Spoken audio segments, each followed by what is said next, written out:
हमारे पास जो कैश है वो अगर हम बैंक में रख देते हैं तो वो पैसा बैंक का हो जाता है, वो हमारा नहीं होता। हमने देखा किस तरीके से, जबकि पंचायत समझते हो, पंचायत हाँ। उसमें क्या होता है, एक्सचेंजेस अगर चाहे तो वो हमारे को स्टॉप कर सकता है कि हम अपने फंड्स विड्रॉ ना।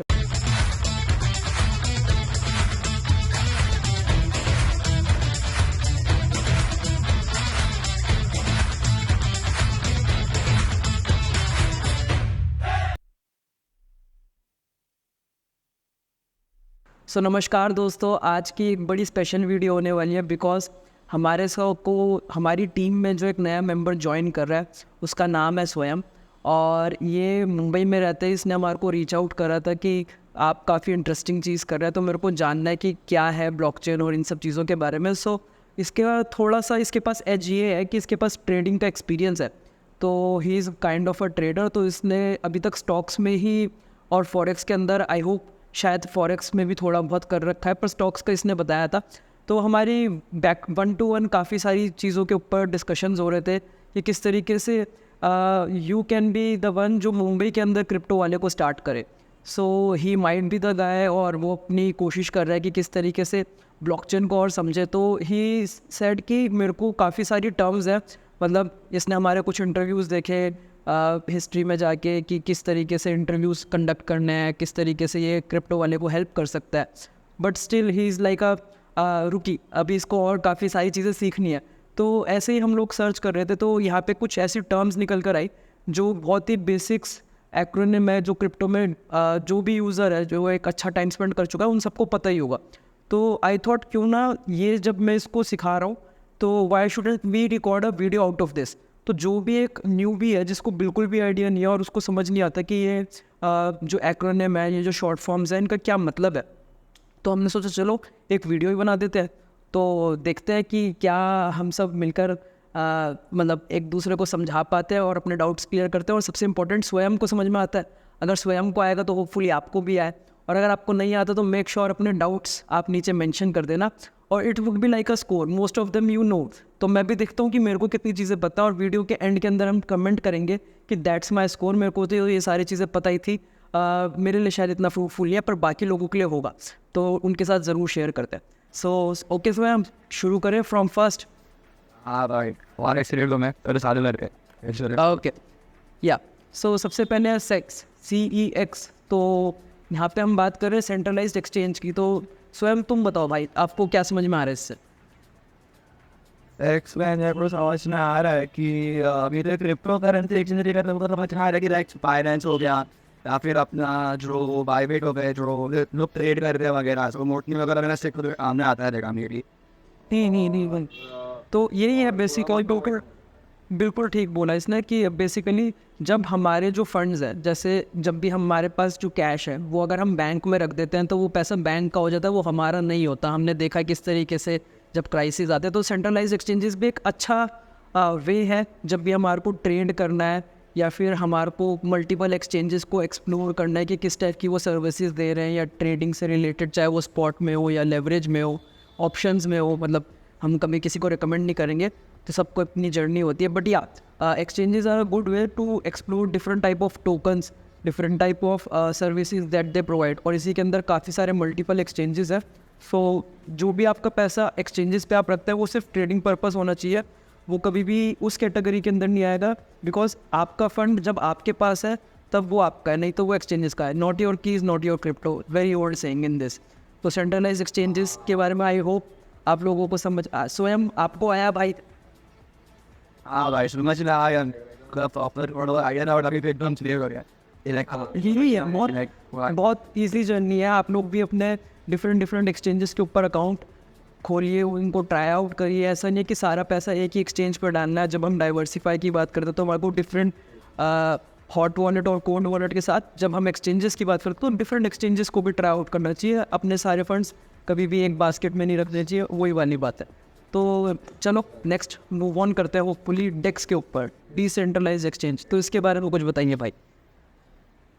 के बारे में मैं जब पहली बार जब आया था, जब वो ट्रांजिशन करने थे, क्योंकि मैं फॉरेक्स इंडस्ट्री में हुआ, प्रॉपर इंडस्ट्री में हुआ, तो मुझे वो P2P की आदत नहीं थी। ठीक है, तो through P2P I got to know about DEX. तो वो डेक्स के बारे में थोड़ा समझने के लिए थोड़ा कॉम्प्लिकेट लगा, पर जब समझा कि पी टू पी जब आप लाइक वो ऑर्डर्स के लिए मैच करते हो, ठीक है, लाइक फायर हो गया फिर सेलर की, तो डेक्स तब काम रहते थे, आपको को मालूम पड़ा थ्रू माई फ्रेंड।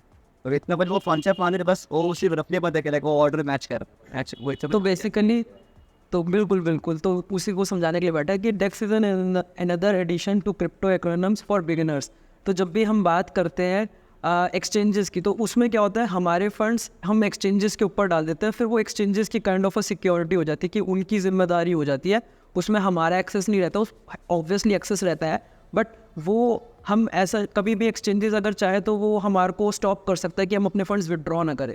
पर डिसेंट्रलाइज जो एक्सचेंजेस होता है उसके अंदर ये होता है कि जो फंड्स का कंट्रोल है, मतलब कंप्लीट 0 से लेके 100 तक का सारा कंट्रोल हमेशा हमारे पास है। वो फंड्स कभी भी किसी एक्सचेंज में या किसी मीडिएटर पार्टी के ऊपर गए ही नहीं है।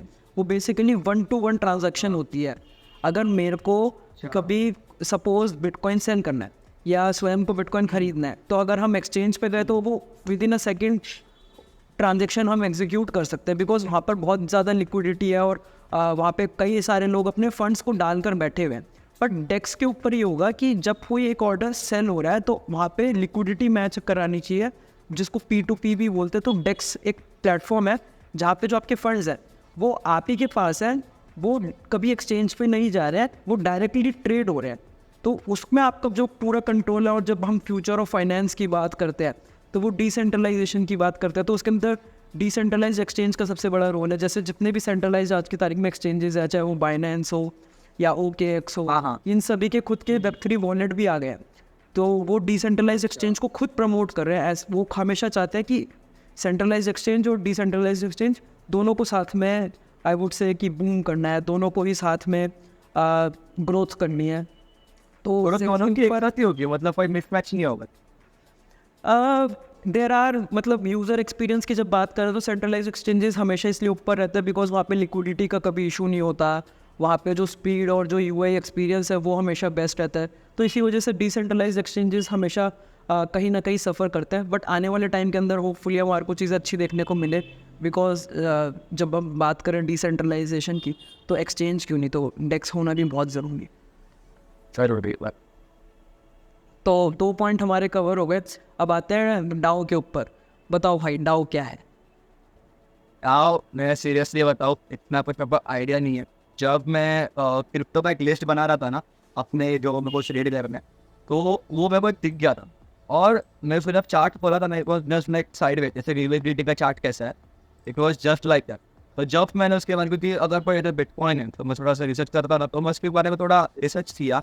तो यूज़ क्यों है, क्योंकि तेतर का भी यूज़ होता है टू कीप द एक्सचेंजेस, आपको जो आप करेंसी ट्रेड करते हो, बिटकॉइन तेतर होता है, तो उसके लिए यूएसडीटी लगता है। तो डाओ क्या चीज़ है, मतलब मैंने यूज़ किया था डाओ, तो वो एक ऑर्गेनाइजेशन के लिए यूज़ होता है मोस्टली, जो ऑर्गेनाइजेशन प्रोजेक्ट्स हो गए वगैरह वगैरह, तो उसके लिए मोस्टली यूज़ होता है। तो मेरे को इतना कुछ आइडिया नहीं है डाओ के बारे में। मेरे को भी बहुत बड़ी मुश्किल से समझ में आया था, पर जब किसी एक इंसान ने बहुत अच्छा एग्जाम्पल दिया ना, कह रहे कि पंचायत समझते हो, पंचायत, उसमें क्या होता है समझ कि वहाँ पर क्या होता है, पंचायत बैठक होती है, बैठक होती है, लोगों से बात की जाती है, जो गांव वाले लोग हैं, ठीक है, जो गांव वाले लोग उनसे बात की जाती है, बस इतना ही है। तो पंचायत में शायद आपने सुना हो, तो पंचायत मतलब 5, तो 5 शायद काइंड ऑफ मुखिया जिसे हम बोलते हैं वो होते हैं, और उसमें भी मुखिया होता है। तो ये होता है कि वो काइंड ऑफ एक ओपन वोटिंग सिस्टम होता है कि वहाँ पर बैठक होती है, वहाँ पे 50-100-500 लोग आते हैं, सबकी बातें सुनी जाती है, सबका पॉइंट रखने का एक उनका मौका मिलता है, और फिर उन 5 में से जो भी 3-4 मेजॉरिटी वोट रहता है वो डिसीजन आगे पास रहता है। तो DAO is just decentralised autonomous organisation जिसके अंदर हर किसी को एक वोटिंग राइट मिल रहा है और सबको अपनी बात रखने का मौका मिल रहा है। तो अब ये सुनने में तो बहुत अच्छा लग रहा है, पर इसके अंदर भी कहीं ना कहीं प्रॉब्लम आती है कि जिसके पास जितने ज़्यादा टोकन्स हैं उसको उतनी वोटिंग राइट मिल जाती है, तो डाओ भी कहीं ना कहीं सफ़र करते ही हैं। बट बेसिक कंसेप्ट ये है कि जिस आइडिया से आए थे कि हर किसी को वोट करने का राइट मिले, इट्स नॉट लाइक कि CEO को ही मिले या डायरेक्टर को ही मिले, जिसके पास जितने टोकन्स हैं, या फिर और इसको मैकेनिज्म को समय के साथ इम्प्रूव करा जाएगा। So at of glance DAO का ये मतलब है कि हाँ, kind of a voting rights हर किसी को मिल सकते हैं और हर डाओ अपने अपने टाइप से ऑपरेट करता है, तो समय के साथ ये चीज़ भी इवॉल्व हो रही है। कुछ एवन ये समझ में आया होगा, थोड़ा बहुत आएगा चीज़ थोड़ा धीरे धीरे आएगा, बट या आई अंडरस्टूड ना बेटर। IT मतलब डाउ तो कुछ समझा ही नहीं था स्टार्टिंग में, कुछ समझा ही, अभी थोड़ा बहुत तो समझा मतलब क्या ही। एग्जैक्टली। चलो अब हम आते हैं DeFi के ऊपर। सो DeFi के बारे में बताओ। DeFi मैंने सिर्फ इतना ही सुना है कि जब मैंने नाम कब सुना था, जब टोकन्स आए थे, वो फंजेबल टोकन्स थे, पता है आपको? NFT, मैंने वो हाँ नॉन फंडेबल टोकन्स आए थे ना, तब मैं वो DeFi के बारे में बहुत जब ये थोड़ा बहुत मैंने सुनना समझ किया था, तो मतलब इतना कुछ आइडिया नहीं था उसके बारे में कि क्या है, बट इतना पता कि वो टोकन्स के लिए यूज होता है टू फाइनेंस समथिंग। तो था मेरे को कुछ आइडिया नहीं है, बस थोड़ा बहुत इतना ही मालूम कि वो फंडेबल टोकन सुना था, तो कुछ था आइडिया नहीं। तो किस टर्म तो DeFi तो बहुत बेसिक टर्म जो क्रिप्टो के अंदर यूज़ करी जाती है, डिसेंट्रलाइजेशन ऑफ फाइनेंस।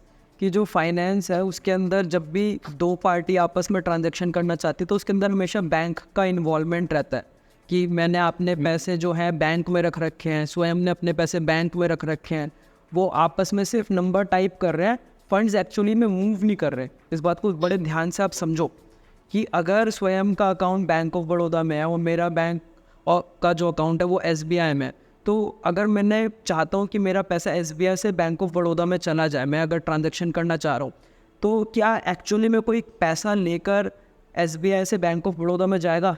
वो सारी ट्रांजैक्शन होती है। जब कभी भी आपने देखा होगा ना कि ATM के यहाँ पर एक गाड़ी आती है और साथ में जो सिक्योरिटी गार्ड होता है वो भी जाता है बाहर लेकर कैश लेकर, वो होती है ट्रांजैक्शन असली में। बाकी सारे टाइम तो सिर्फ नंबर्स टाइप हो रहे हैं, इधर से उधर सिर्फ नंबर घुमाए जा रहे हैं। तो जब हम बोलते हैं ना कि बैंकिंग सिस्टम सबसे बड़ा एक फ्रॉड है, एक बहुत बड़ा ब्लंडर है, वो इसी वजह से इस बिकॉज वो नंबर है। पर डिसेंट्रलाइज फाइनेंस के अंदर, DeFi के अंदर क्या है कि जो हमारे फंड्स है वो एक्चुअली में मूव हो रहे हैं। अगर मैंने अपना जो फंड है, अगर मेरे को ट्रांजैक्शन करनी है, तो मेरा एक्चुअली में जो फंड्स है वो मेरे वॉलेट से निकल कर मतलब ब्लॉकचेन पे ही रहेगा, पर वो अब स्वयं के वॉलेट में गए हैं, स्वयं के अकाउंट में गए हैं। तो दिस इज़ DeFi। और उसी वजह से हम किसी इंटरमीडिएट को बिना उसके एक सिस्टम हमने बना रखा है DeFi के अंदर, तो हम लेंडिंग और बोरिंग भी कर सकते हैं। जब भी हम लेंडिंग और बोरिंग की बात करते हैं तो उसमें कोलैटरल के अंदर यार, तो उसके मतलब DeFi का यूज़ इतना बड़ा है कि हमारे को अभी तक पता भी नहीं है कि क्या होगा। एंडलेस पॉसिबिलिटीज़ है। तो इसके ऊपर तो आराम से 15 मिनट आधे घंटे का वीडियो भी बन जाएगा। अगर आपको लगता है हमारे थॉट्स जानने में इंटरेस्टेड हो तो ज़रूर बताना। चलिए next move on to dApp. कि डैप क्या होता है? डैप तो मैं जितना पढ़ा हूँ, जब मैं रिसर्च किया था, और सीधी बात है, वो कुछ मिडल मैन में नहीं होता एप्लीकेशन, सीधा कुछ सेंटर अथॉरिटी नहीं होता, सीधा पे टू पे ट्रांजैक्शन को। हाँ नहीं तो बारे में मैंने पढ़ा था। तो जब हम डैप की बात करते हैं, डिसेंट्रलाइज्ड एप्लीकेशन, आप लोगों को आप सभी को पता ही होगा। तो जब हमने बात करी ना कि किस तरीके से मेरे को अगर स्वयं को ट्रांजैक्शन करनी है, अगर फंड्स भेजना है, तो मेरे को कोई ना कोई एक एप्लीकेशन तो लगेगी, मगर वो डिसेंट्रलाइज्ड फॉर्म में होगी। ऐसा नहीं है कि उसके लिए जो मेरे फंड्स है वो उस प्लेटफॉर्म पे जाएंगे, वो डायरेक्टली उसके वॉलेट पे जाएंगे, तो पर वो जाएंगे किसी पास के थ्रू। तो वो जो रास्ता होगा जिसके ऐप के थ्रू, जिस डिसेंट्रलाइजेशन एप्लीकेशन के थ्रू जाएंगे, उसको डैप बोलते हैं। तो हमारे को उसका इंटरफेस को यूज़ करना पड़ता है ताकि हम लोग ट्रांजैक्शन कर सके। तो जनरली जो जितने भी डैप्स है, जैसे PancakeSwap हुआ, जो पहले BSC सपोर्ट BP20 मतलब बाइनेंस की जो ब्लॉकचेन है वो सपोर्ट करता था। आज की तारीख में दुनिया भर की ब्लॉकचेन्स है और दुनिया भर के डैप्स है। तो आप मेंशन करिए कि आप जनरली कौन से डैप्स यूज़ करते हैं। There are an number of dApps. आज की तारीख में जनरली एक D-Bridge काफ़ी अच्छा है, जिसके अंदर हम क्रॉस ब्लॉकचेन कर सकते हैं, क्रॉस चेन ट्रांजैक्शन भी कर सकते हैं और क्रॉस टोकन भी कर सकते हैं। स्वयं भाई परेशान नहीं होना, मैं समझाते रहूँगा। समझा ना, मतलब I am getting your points but not on that part, but ठीक है, वो इज द नॉलेज होता फिर। हां, आई एम गेटिंग बिजी जब हम खुद यूज करेंगे ना कि हाँ यस बराबर। यूबीसी जैसे कि अगर हम लोग यूज नहीं करेंगे ना, गेट को यूज नहीं करेंगे, तो बात आपको कैसे समझे? सोचने पे तो ऑफ कोर्स हर एक चीज क्लियर हो जाएगी। बिल्कुल। तो अब EVM की हम बात करते हैं। तो EVM बेसिकली जब इथेरियम वर्चुअल मशीन की जो इथेरियम सबसे पहले जैसे अब 2016-2017 में इंट्रोडक्शन हुआ इथेरियम का, उसका सबसे बड़ा इनोवेशन ये था कि वो स्मार्ट कॉन्ट्रैक्ट लेकर आया कि अब उस कॉन्ट्रैक्ट को होता क्या है कि अगर हम कोई कॉन्ट्रैक्ट फिजिकल फॉर्म में बनाते हैं तो उसके अंदर कहीं ना कहीं बाद में चेंजेस करे जा सकते हैं, मैनिपुलेशन होती है, पर जब स्मार्ट कॉन्ट्रैक्ट बना दिया तो it's stage for ever unless and until उसके अंदर कोई बग ना हो। तो EVM बेसिकली सिर्फ वही है कि जो इथेरियम लेकर आया था 2016-17 के अंदर स्मार्ट कॉन्ट्रैक्ट उसने इंट्रोड्यूस करे, जिसकी वजह से आज जितने भी इनोवेशंस है तो उसमें कहीं ना कहीं सबसे बड़ा हाथ इथेरियम का है। After bitcoin Ethereum is the one, तो EVM is Ethereum virtual machine. तो जब भी हम बात करते हैं कि कोई भी नई ब्लॉकचेन है तो क्या ये EVM बेस्ड है, क्या ये मेटामास्क वॉलेट को सपोर्ट करेगी, मेटामास्क वॉलेट के अंदर हम इसको यूज़ कर सकते हैं। तो अगर वो EVM होती है तो हम कर सकते हैं। फॉर एग्जांपल पॉलीगॉन ब्लॉकचेन हो गई या फिर BNB चेन हो गई, ऑप्टिमिज्म हो गई, आर्बिट्रियम हो गई, मतलब सब हमारा ट्रस्ट भी बन जाता है कि भाई EVM से हुआ है ऐसा। मतलब हाँ, मतलब इट्स इजी टू यूज़। तो कई लोग जब भी EVM ब्लॉकचेन होती है तो वो इथेरियम के ऊपर बनी है, इथेरियम वर्चुअल मशीन के ऊपर बनी है, तो वो उसी के ऊपर हम ट्रांजैक्शन कर सकते हैं, तो वो ईज ऑफ एक्सेस रहता है। नहीं होता तो फिर हमारे को डिफरेंट वॉलेट जैसे सोलाना ब्लॉकचेन के लिए हमारे को फैंटम वॉलेट इंस्टॉल करना पड़ता है, हमारे को एप्टॉस के लिए दूसरा पॉन्टेम या पेट्रा वॉलेट इंस्टॉल करना पड़ता है। तो different blockchains and different wallets, that's the case. पर होपफुली ये चीज़ें भी अभी हमारे को मर्ज होती हुई दिख रही है क्रॉस चेन की। आगे इसके बारे में बात करते हैं। तो अब बात करते हैं POW। तो इसके बारे में कुछ समझ में आया भाई? प्रूफ ऑफ वर्क भाई बहुत मैं कभी सुना नहीं हूँ, please can very new term too.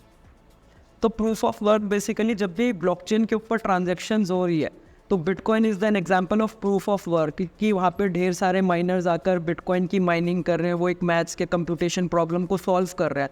तो लोगों ने अपने एक्चुअल फिजिकल में माइनिंग रिग लगा रखे हैं जिसकी वजह से वो बिटकॉइन माइनिंग कर पा रहे हैं, और जो भी उसको ब्लॉक को सॉल्व करता है जो भी उस ब्लॉक के अंदर उस कंप्यूटेशन को सॉल्व करता है उसको एज अ रिवॉर्ड बिटकॉइन मिलता है। तो this is an actual example of proof of work. Ethereum भी एक ज़माने में प्रूफ ऑफ वर्क था, पर उसके अंदर क्या हुआ कि बहुत ज़्यादा गैस फीस होती थी, बहुत ज़्यादा इश्यूज होते थे, फिर वोटिंग हुई, और वोटिंग के बाद जो नेक्स्ट टर्म है प्रूफ ऑफ स्टेक POS, कि जिसके अंदर हम नेटवर्क को सिक्योर कर रहे हैं और अपने जो हमारे पास जो भी क्रिप्टो है, for example Ethereum proof of work से प्रूफ ऑफ स्टेक पे आ गया। तो अब हमारे को अगर इथेरियम का वैलिडेटर बनना है कि हम चाहते हैं कि हमारे को इथेरियम में जितनी भी ट्रांजेक्शन हो रही है उसके रिवॉर्ड्स मिले, तो हमारे को 32 इथेरियम स्टेक करने पड़ता है to become a validator of Ethereum. So proof of work जिसके अंदर एक्चुअली में माइनिंग हो रही है, हमारे को होल्ड नहीं करने पड़ रहे coin to get incentive from that particular blockchain. और अगर हमारे को इंसेंटिव लेना है तो प्रूफ ऑफ स्टेक वाली ब्लॉकचेन के अंदर हमारे को स्टेक करने पड़ते हैं जैसे कि इथेरियम के अंदर। तो प्रूफ ऑफ वर्क जिसके अंदर माइनिंग हो रही है, जिसके अंदर हमारे को टोकन स्टेक नहीं करने, और प्रूफ ऑफ स्टेक में तो ऑब्वियसली हमारे को टोकन्स स्टेक करने पड़ेंगे, तभी हमारे को वहाँ से रिवॉर्ड्स मिलेगा। POA प्रूफ ऑफ वर्क, अब ये तो मैंने भी नहीं सुना है। The collection of consensus, actually मतलब ये स्कूल वाली बात है कि वो कितनी चीज़ें पता है नहीं पता है। द कलेक्शन ऑफ मतलब अभी जितना मैं सुना वो समझा गोइंग ग्रेट भाई, मतलब क्या ही बोलूं, समझ पा रहा हूँ जो माइनर चीज़ें मालूम थे, इतना फैक्टर दे कर इतना कुछ समझा प्रत्येक हर एक टर्म्स को गोइंग क्रेजी रहते हैं।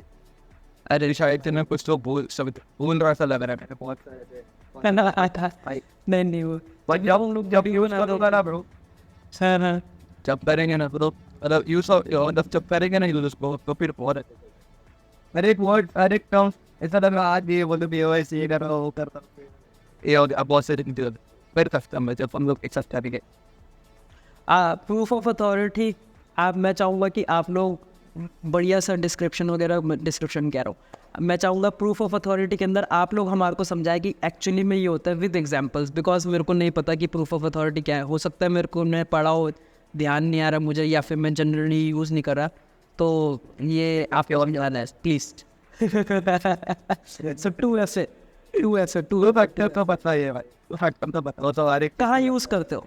अभी कहाँ जनरली कारण का होता है ठीक है सर, जब अपन जब हम लोग अनलॉक करते हैं किसी समझो मैं कौन सा एक ब्रोकर का अकाउंट यूज कर रहा हूँ, तो अगर मुझे लॉग इन करना है तो मुझे कुछ फेस आईडी मांगेगा, या फिर मैं जो पिन कोड डाला हूँ वो मांगेगा, या फिर जो मोबाइल से मैं लिंक या फिर मेल से जो लिंक उसको ओटीपी मांगूंगा।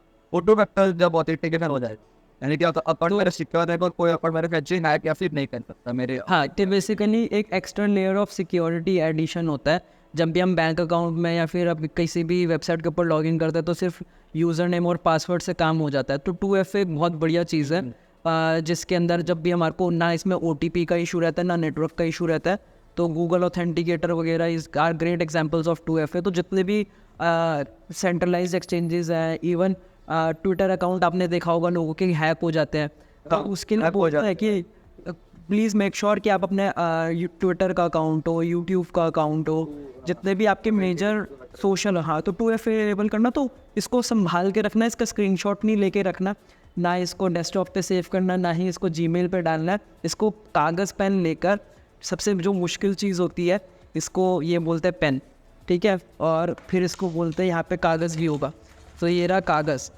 तो ये जो सबसे मुश्किल चीज़ है ना, कागज़ और पेन, इसके ऊपर लिखकर डायरी में आपको सेव करके रखना है। और बहुत लोग ये चीज़ नहीं करते और इसकी वजह से बड़ा नुकसान होता है। तो ये जो सबसे दो ज़रूरी टूल्स हैं, इनको आप इस्तेमाल करें, ये आपके बहुत काम आएंगे। और आपको जब भी कोई हैक होगा या कोई कॉम्प्रोमाइज़ होगा, तो जस्ट बिकॉज आपने वो चीज़ ऑनलाइन नहीं रखी, ऑफलाइन रखी है, तो उसमें आपको सेफ रखेंगे। इसलिए बता रहा हूँ क्योंकि मेरी खुद की जीमेल आईडी कॉम्प्रोमाइज़ हो रखी है, तो समझे इस बात को। ओके, तो P2P P2P तो भाई पता भाई ट्रांजेक्शंस के लिए होता है, जब वो पार्टीज को भाई अपना और ट्रांजेक्शन करते हैं। और तो फॉर एग्जाम्पल अगर मेरे को किसी को पैसा भेजे तो P2P से आराम से लेंगे। वही non involvement of any third party in between, कि पैसा डायरेक्ट जो है हमारे बीच में ट्रांजैक्शन हो रही है। उसके लिए हम किसी एक्सचेंज का यूज़ कर सकते हैं, किसी डैप का यूज़ कर सकते हैं। तो जनरली अगर आप USDT INR वगैरह ख़रीदते हैं या बेचते हैं, तो you generally know this. If not, मतलब बहुत ईजी, आप जब करेंगे खुद ट्रांजेक्शन वगैरह, तो so you get to know. KYC मेरे को नहीं लगता किसी को भी बताने की ज़रूरत है, नो योर कस्टमर KYC करने।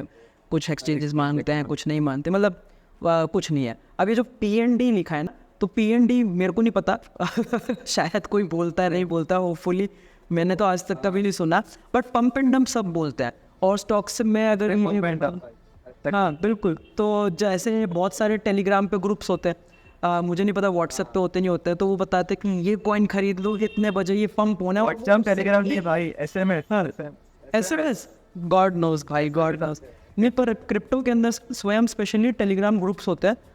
You will see when you, तो उसके अंदर होता ही है कि दे विल मेक श्योर कि तुम्हारे को इतना फोमो करा देंगे, इतना दिमाग ख़राब करा देंगे कि भाई हम 7:30 PM आज से 4 दिन बाद एक कॉइन बताने वाले, वो पंप होएगा।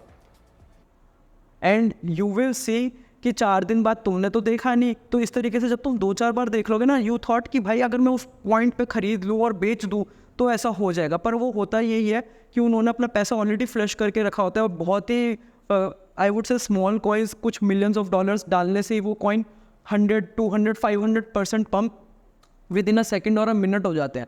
और उसके अंदर पैसा कभी भी बनता नहीं है, इट्स कम्प्लीटली गैम्बलिंग से भी बुरा है। तो कभी भी जो पंप एंड डंप वाले ग्रुप्स हैं, उनको तो बस जाओ और वहाँ से दूर भाग जाओ, वहाँ को रिपोर्ट करो या लेफ्ट करो, म्यूट, मतलब हमेशा उनसे दूर रहना है। कभी भी ये मत सोचना चलो एक बार मैं ट्राई कर लेता हूँ, 20, 50, $100 से क्या ही हो जाएगा।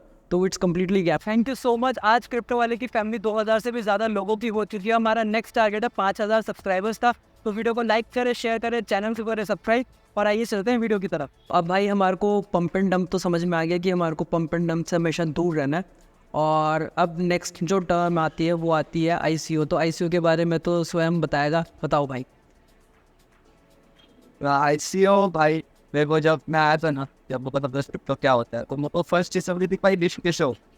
तो भाई जैसे हमारे पास स्टॉक्स में IPO है, इधर से क्विक से ICO। बिल्कुल बिल्कुल बिल्कुल वही चीज़ है। तो जैसे ICO basically initial coin offering 2016-17 के टाइम में जो लोग थे, तो वो समझते हैं कि जो ये 2016, 17, 18 का टाइम पीरियड था, तो उसके अंदर कई सारे जो प्रोजेक्ट्स थे वो आ रहे थे।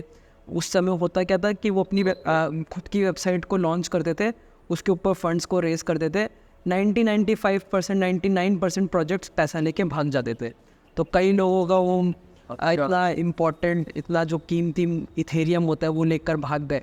तो जैसे जैसे टाइम गया, तो जो लास्ट साइकिल हमने देखी 2020-21 की, तो वहाँ पर इनिशियल डेक्स ऑफरिंग आया, इनिशियल गेम ऑफरिंग आया, और भी इस तरीके से चीज़ें आई। तो उसके अंदर हुआ ये कि जो ट्रस्ट है ना, वो एक वेबसाइट के ऊपर ना बनकर कि नए नए प्रोजेक्ट्स नई नई वेबसाइट लॉन्च कर रहे हैं और खुद फंड्स रेज कर रहा है, वो डिसेंट्रलाइज्ड एक्सचेंज के ऊपर या किसी और लॉन्च पैड के ऊपर फंड्स रेज कर रहे हैं। तो समय के साथ उनकी क्रेडिबिलिटी बनी कि यार इस लॉन्च पैड के ऊपर ये ABCD प्रोजेक्ट आया और इसने इतना अच्छा रिटर्न्स दिया अपने इन्वेस्टर को, तो हमारे को भी इसके साथ एंगेज करके उसके टोकन को होल्ड करना है, बाय करना है। अलग अलग टायर बेसिस सिस्टम होते हैं, तो वो एक अपनी अलग जर्नी रही थी। अब देखते हैं इस साइकिल में हमारे को ये चीज़ देखने को मिलती है नहीं मिलती है। अभी तक तो हमारे को कोई खास इस तरीके के लॉन्च पैड्स नहीं मिले, और जो पुराने थे उनके अंदर भी हमारे को बहुत एक्स्ट्राऑर्डिनरी परफॉर्मेंस अभी तक देखने को नहीं मिली, पर विद टाइम हम देखते हैं।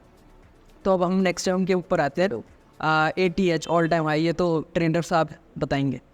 भाई ट्रेंड है भाई, ये तो भाई इवन को hashtag ATH आ गया निफ्टी का भाई। hashtag Bitcoin ATH भाई, वो तो भाई बहुत कॉमन है, all time high. All time high तो वही है कि जिस तरीके से बिटकॉइन का all time high last cycle के अंदर $69,000 के अराउंड था, जो 2021 के अराउंड नवंबर में बना था, 8 नवंबर, इफ़ मैं मतलब पता नहीं, हो सकता है डेट्स आगे पीछे हो।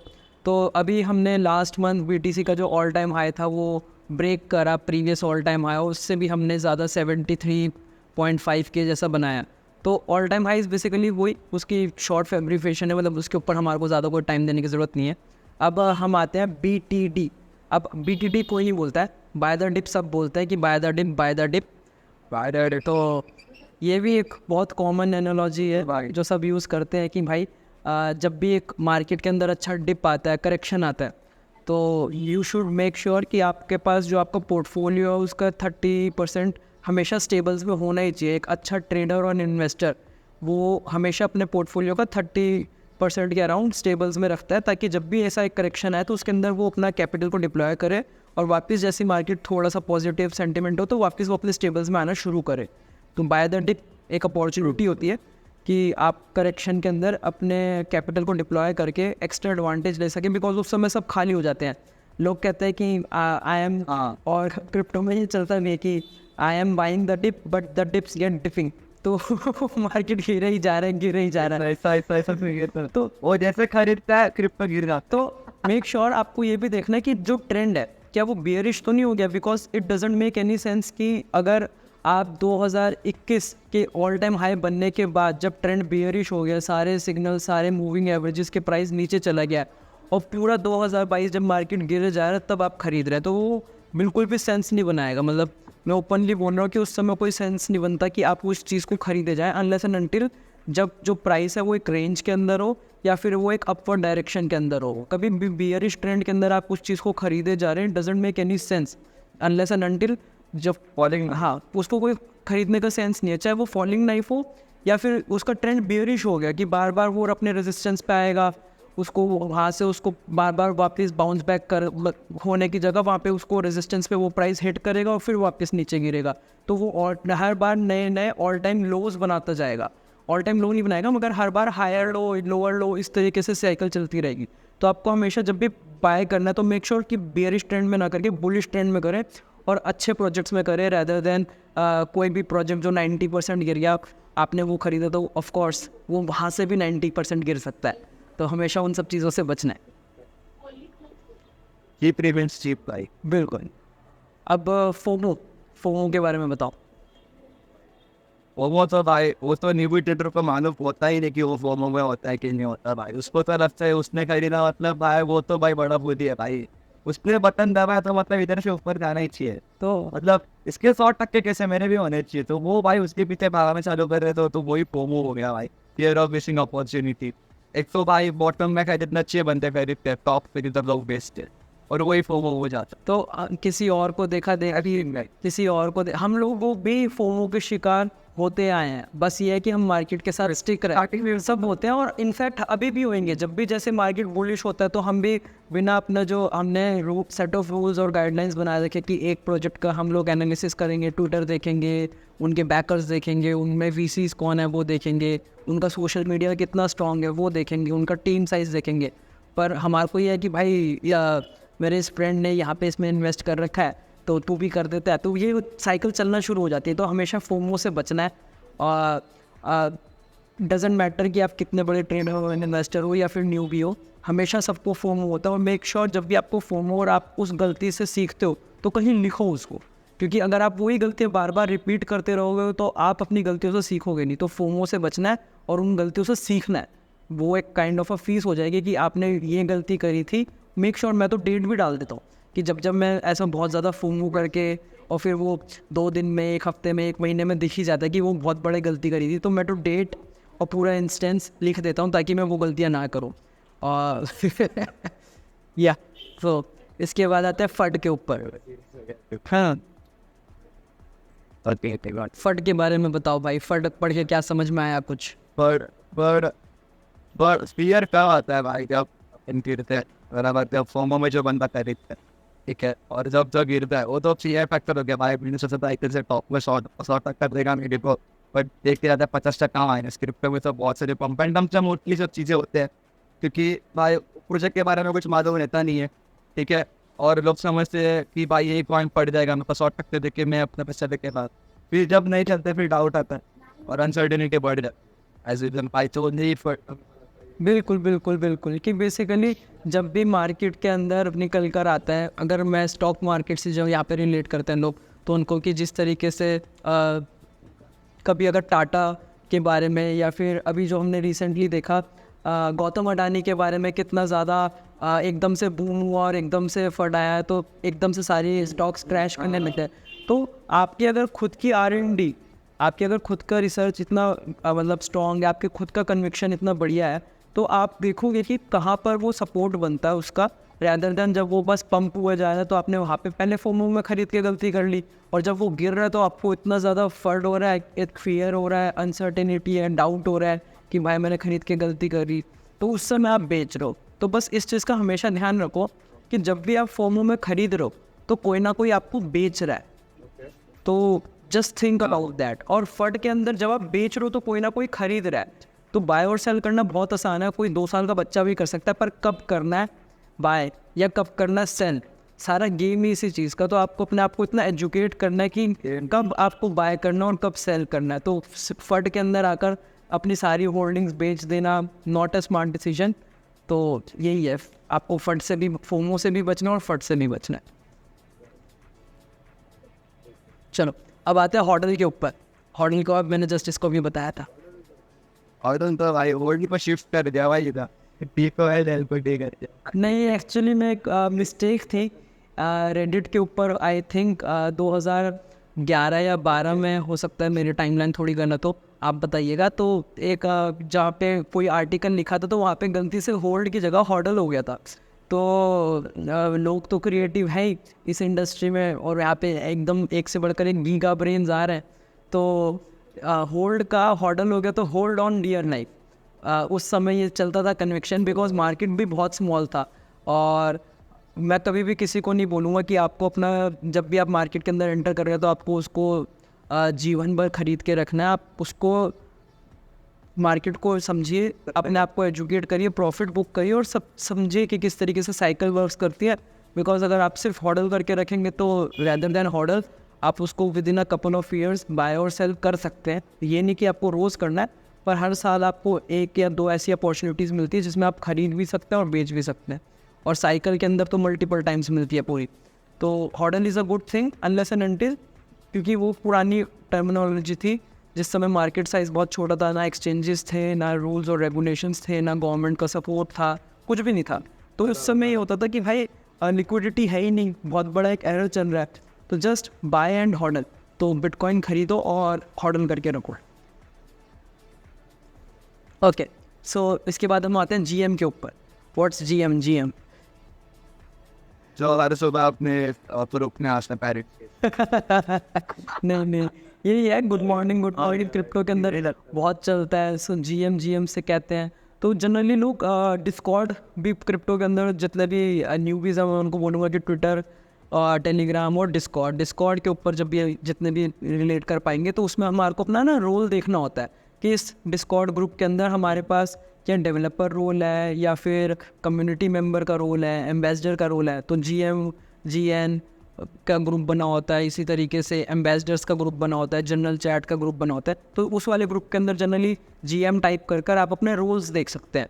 अब ये चीज़ डिस्कॉर्ड तक ठीक थी, मगर लोग व्हाट्सएप पे भी ट्विटर पे भी जीएम लिखते हैं। मैं सच बताऊँ तो पता नहीं मुझसे लोग अब इस बात पे खुश होंगे कि नाराज़, मुझे तो बड़ा इरिटेटिंग लगता है। तो तो लेट्स मूव ऑन। तो अब आते हैं हम वाग्मी के ऊपर। व्हाट इज़ वाग्मी? मैं तो पहली बार सुना भाई। हाँ। So it's nothing. इसके अंदर ये देखो यहाँ लिखा है, it stands for we are gonna make it. बस मतलब इसमें कोई वो बहुत मतलब R&D नहीं करना, ये बस बना रखी है चीज़ कि जब भी मार्केट एकदम सडन करेक्शन हो जाती है और अगर हम बुलिश ट्रेंड में हैं तो हम लोगों को ऐसे देते हैं कि सहानुभूति देते हैं कि we are gonna make it, tension मत लो, सब ठीक हो जाएगा, ये है वो है। तो मतलब इट्स नॉट समथिंग लाइक कि हाँ बहुत ज़रूरी चीज़ है, जस्ट स्लैंग है, इसको बोलते हैं जनरली लोग। ठीक है, NGMI ये मैं उसका तो उल्टा दिख रहा है, नॉट गोना मेक इट। तो जब भी हमारे को दिखता है कि भाई कोई प्रोजेक्ट है वो बिल्कुल झंड है, उसकी बस की कुछ भी नहीं है, या फिर उसका कन्विक्शन बिल्कुल ही लोगों को लेकर ख़त्म हो गया, और नॉट गोइंग अप, तो नॉट गोना मेक इट, तो भाई NGMI। तो जनरली वाग्मी लोग लिखते हैं NGMI। इतना तो मेरे को शायद दिखा भी नहीं है ट्विटर पे, वाग्मी ज़रूर लिखते हैं NGMI। आप बताइए आप लोग यूज़ करते हैं नहीं करते? अब ये एक NGU, ये टर्म मैंने कभी नहीं सुनी।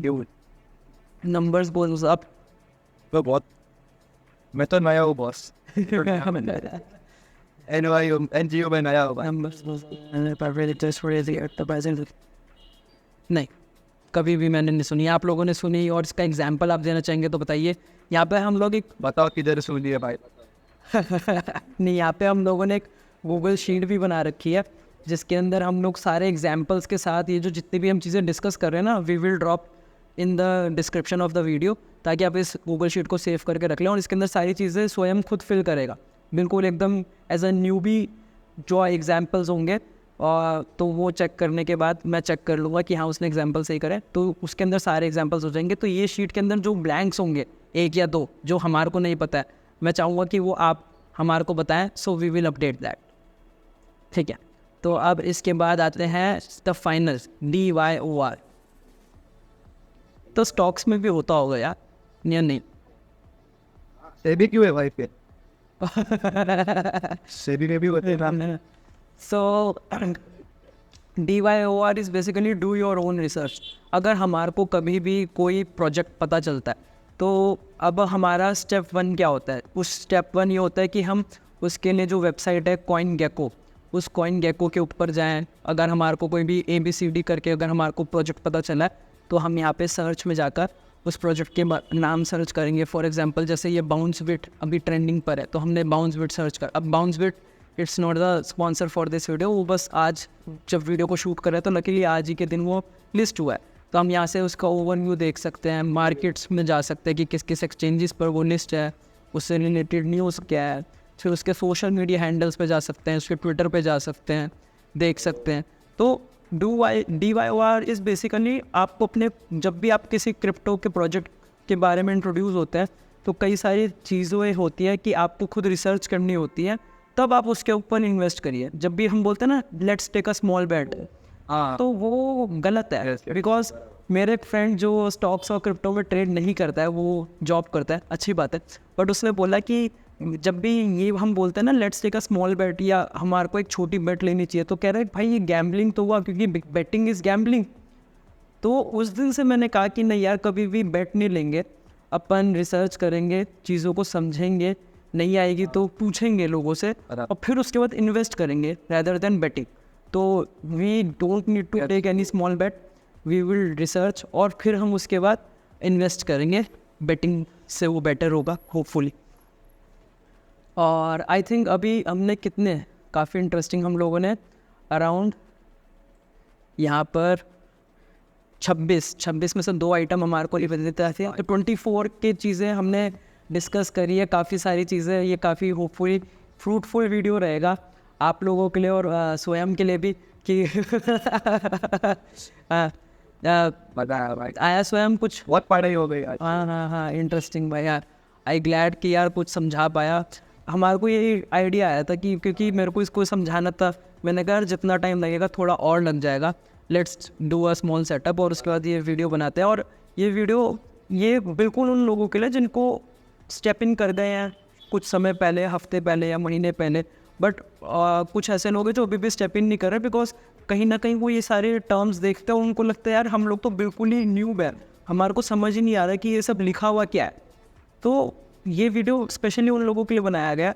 तो अगर आपको ये वीडियो अच्छा लगे तो प्लीज़ उन लोगों के साथ शेयर करें, अपने फ्रेंड्स के साथ, अपने फैमिली मेम्बर्स के साथ, अपने कलीग्स के साथ। अगर आपको खुद इससे कोई वैल्यू मिले तो प्लीज़ कमेंट के अंदर ज़रूर बताइएगा। वीडियो को लाइक करें, शेयर करें, चैनल को करें सब्सक्राइब। और अगर आप लोग मुंबई में हैं तो बहुत जल्द हो सकता है स्वयं आपको क्रिप्टो वाली टीम को लीड करता हुआ मिले मुंबई के अंदर। वहाँ पे ये अपने साथ और टीम मेंबर्स को ऐड करेगा। तो आई होप आप लोगों को मज़ा आया होगा। Thank you so much guys, मिलते हैं नेक्स्ट वीडियो में, बाय बाय।